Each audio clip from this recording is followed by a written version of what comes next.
बच्चों, this is Divakar and welcome to इजोटी science. आज हम बात करेंगे 10th की केमिस्ट्री का जो फर्स्ट चैप्टर है केमिकल रिएक्शंस एंड इक्वेशंस, उसकी एक बहुत इंपॉर्टेंट एक्टिविटी है एक्टिविटी 1.9। इससे पहले इस चैप्टर की जितनी भी एक्टिविटीज़ है वो मैं कंप्लीट कर चुका हूँ। कैसे एक्टिविटीज़ बेस्ड क्वेश्चन आपके एग्जाम में बनते हैं जिनको बच्चे अवॉइड करते हैं, केवल 1% बच्चे इनको करके जाते हैं और उनके अच्छे मार्क्स आ जाते हैं। अदरवाइज आपके मार्क्स छूट जाएंगे और अगर क्वेश्चन छूटेगा तो मार्क्स अपने आप आपके डिडक्ट हो सकते हैं। तो एक्टिविटी बेस्ड क्वेश्चन आपको नहीं छोड़ने हैं, उसके लिए ज़रूरी है कि आपको हर एक एक्टिविटी को समझते हुए चलना है। तो एक्टिविटी 1.9 में आपको क्या करना है, ये है आपकी एक्टिविटी 1.9। इस डायग्राम और इस डायग्राम की हेल्प से हम इसको समझेंगे, लेकिन सबसे पहले आपको इसमें क्या क्या स्टेप्स फॉलो करने हैं। टेक 3 आयरन नेल्स, 3 लोहे की कील आपको लेनी है, उनको क्लीन करना है, आपको रब करना है with sand paper. Sand paper से आपको उनको रब करना है, अगर उनके ऊपर कोई लेयर वगैरह लगी होगी तो वो साफ़ हो जाएगी, ठीक है। तो उसके बाद रिएक्शन में कोई दिक्कत नहीं आती। Take 2 test tubes marked as A and B. उसके बाद आपको 2 टेस्ट ट्यूब्स लेनी है, एक टेस्ट ट्यूब पे आपको मार्क कर देना है ए और एक पर मार्क कर देना है आपको बी। तो एक हो गई आपकी टेस्ट ट्यूब ए और एक हो गई आपकी टेस्ट ट्यूब बी। अब आपको क्या करना है आगे, in each test tube take about 10 ml copper sulphate solution. हर एक टेस्ट ट्यूब में आपको 10-10 ml कॉपर सल्फेट का सॉल्यूशन रखना है। कॉपर सल्फेट का फॉर्मूला होता है CuSO4। क्या होता है? CuSO4 कॉपर सल्फेट का फॉर्मूला होता है, ठीक है। तो कॉपर सल्फेट सॉल्यूशन आपको रखना है। कॉपर सल्फेट सॉल्यूशन का जो कलर होता है वो आपको नोट कर देना है, कैसा होता है? ब्लू कलर का होता है। कैसे कलर का होता है? ब्लू कलर का होता है। क्लियर? उसके बाद ये जो लोहे की कील है ना, आयरन नेल्स जो है, इनको आपको बांधना है। Tie 2 iron nails with a thread से आपको इनको बांधना है और इनको इमर्ज कर देना है आपको केयरफुली। किसमें? कॉपर सल्फेट सॉल्यूशन में। टेस्ट ट्यूब बी में रखे हुए कॉपर सल्फेट सॉल्यूशन में आपको इनको इमर्ज कर देना है एक रस्सी से बांध करके। कम से कम 20 मिनट तक या आधे घंटे तक आप इनको रख सकते हैं। Keep 1 iron nail aside for comparison. Comparison के लिए आपको एक आयरन नेल अलग रख देनी है, उसको आपको सॉल्यूशन में नहीं डालना है। सॉल्यूशन में आपको केवल 2 ही आयरन नेल डालनी है, एक भी डालोगे तो काम चल जाएगा, ठीक है। After 20 minutes take out the iron nails. 20 minute बाद आप उन आयरन नेल्स को हटाइए सॉल्यूशन में से, from the copper sulphate solution. और उसके बाद आपको कंपेयर करना है intensity of the blue colour of copper sulphate solution. Copper sulphate solution का कलर ब्लू होता है, उसकी इंटेंसिटी आपको चेक करनी है कि उसका कलर में कोई चेंज आया है कि नहीं आया है, ठीक है। उसको आपको जो ए टेस्ट ट्यूब में रखा हुआ कॉपर सल्फेट का सॉल्यूशन है उसको आपको कंपेयर करना है बी टेस्ट ट्यूब में जिसमें आपने लोहे की कील डाल रखी है। Also compare the colour of the iron nails. Iron nail का भी आपको कलर चेक करना है जिसको आपने कॉपर सल्फेट के सॉल्यूशन में डिप करके रखा हुआ है, ठीक है।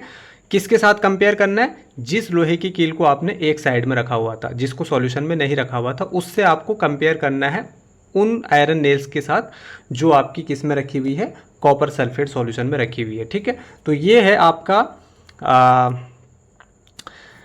एक आपकी टेस्ट ट्यूब। इसमें आपने क्या किया है, आयरन नेल को इस तरीके से थ्रेड से बांध करके इस तरीके से लटका रखा है, ठीक है। टेस्ट ट्यूब में कॉपर सल्फेट का सॉल्यूशन आपने इसमें ऐड किया है, ये आपका स्टैंड है। यहाँ पर देखिए इसका जो कलर है वो कैसा है? ब्लू है। कॉपर सल्फेट CuSO4 फॉर्मूला आपको याद होना चाहिए, ठीक है। अब यहाँ पर क्या होता है देखिए, ध्यान से देखिए। एक आयरन नेल को आपने क्या रखा हुआ था? साइड में रखा हुआ था। और जिस आयरन नेल को आपने कॉपर सल्फेट के सॉल्यूशन में रखा हुआ था ना, उसका कलर देखिए ब्राउनिश हो गया, ब्राउन कलर का हो गया ये, ठीक है। साथ ही साथ में जिस टेस्ट ट्यूब में आपने आयरन नेल को डिप करके रखा हुआ था उस टेस्ट ट्यूब का जो कलर है वो फेड हो जाता है। उस टेस्ट ट्यूब का जो कलर है वो यहाँ से देखिए हल्का सा ग्रीनिश कलर में ये क्या हो जाता है? चेंज हो जाता है।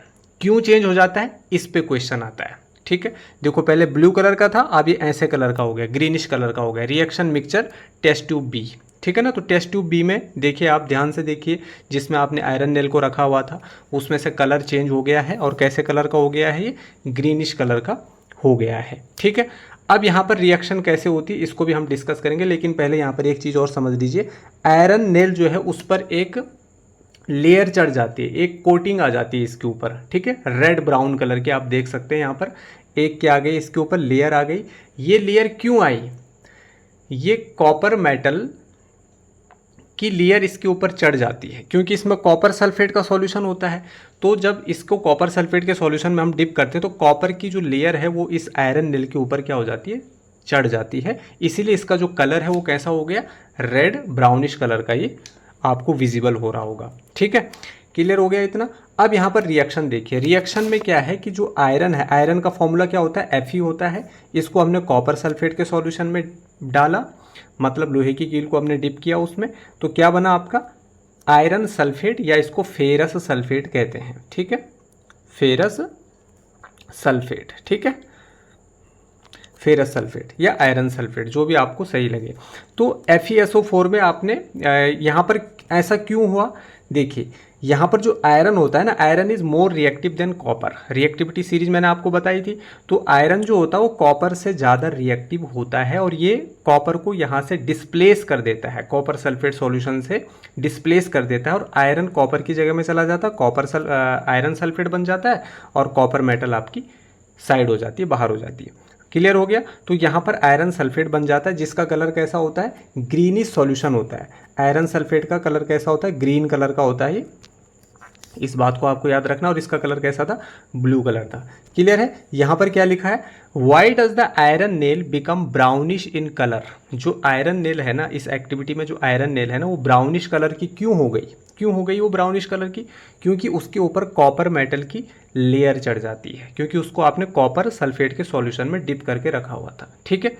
अब यहाँ पर देखिए, colour and the blue colour of copper sulphate solution fades. जो कॉपर सल्फेट सॉल्यूशन का जो ब्लू कलर है वो फेड हो जाता है, उड़ जाता है ना, या आप कह सकते हैं हल्का सा चेंज हो जाता है ग्रीनिश कलर में। तो ऐसा क्यों होता है, क्योंकि यहाँ से जो आयरन होता है वो कॉपर से ज़्यादा रिएक्टिव होता है, वो कॉपर की जगह ले लेता है, आयरन सल्फेट बना लेता है और कॉपर आपका बाहर हो जाता है। क्लियर है। इतनी चीज़ें आपको यहाँ से याद रखनी है। अब देखिए यहाँ से क्वेश्चंस कैसे बनेंगे। पहला क्वेश्चन आपका इस तरीके से बनेगा, Why does the color of copper sulfate solution change when an iron nail is kept immersed in it? जब कॉपर सल्फेट सॉल्यूशन में हम आयरन नेल को इमर्ज करते हैं, डिप करते हैं, डुबाते हैं, तो कॉपर सल्फेट सॉल्यूशन का कलर फेड क्यों होता है, चेंज क्यों होता है, ये आपको बताना है। ठीक है। तो क्यों होता है भाई, ये तो आपको पता ही है कि जो आयरन होता है ना वो कॉपर से क्या होता है, ज़्यादा रिएक्टिव होता है, ज़्यादा रिएक्टिव होता है। तो आयरन जो होता है कॉपर सल्फेट में जब हमने आयरन मिक्स किया तो आयरन इसकी जगह ले लेती, FeSO4 बन जाता, आपको पता ही है, और कॉपर मेटल बाहर हो जाती है। ठीक है। तो ये ज़्यादा रिएक्टिव होता है। तो the colour of copper sulphate solution changes from blue to green, blue से ग्रीन कलर का हो जाता है when an iron nail is immersed in it because iron displaces copper from the solution. Solution से iron copper को displace कर लेता है, resulting in the colour change. Result क्या होता है इसका, कलर चेंज हो जाता है। This is because iron is more reactive than copper and the iron forms ferrous sulphate या आयरन सल्फेट। क्या बना देता है, आयरन सल्फेट बना देता है, which is greenish in colour. The copper deposits around the nail, जो आपकी लोहे की कील है उसके चारों तरफ कॉपर क्या हो जाता है, डिपोजिट हो जाता है, जिसकी वजह से उसका कलर रेडिश ब्राउन कलर का हो जाता है। तो इस टाइप के यहाँ से क्या बनते हैं, क्वेश्चन बनते हैं। या ऐसा क्वेश्चन भी बन सकता है कि जब आयरन को हम कॉपर सल्फेट के साथ रिएक्शन करते हैं तो क्या होता है भाई, तो आयरन सल्फेट या फेरस सल्फेट बनता है और साथ में कॉपर मेटल अलग हो जाती है। क्लियर है। तो इस टाइप के क्वेश्चन बनेंगे, बाकी कुछ नहीं बनेगा यहाँ से, और आपको एक्टिविटी को ध्यान में रखना है। ठीक है।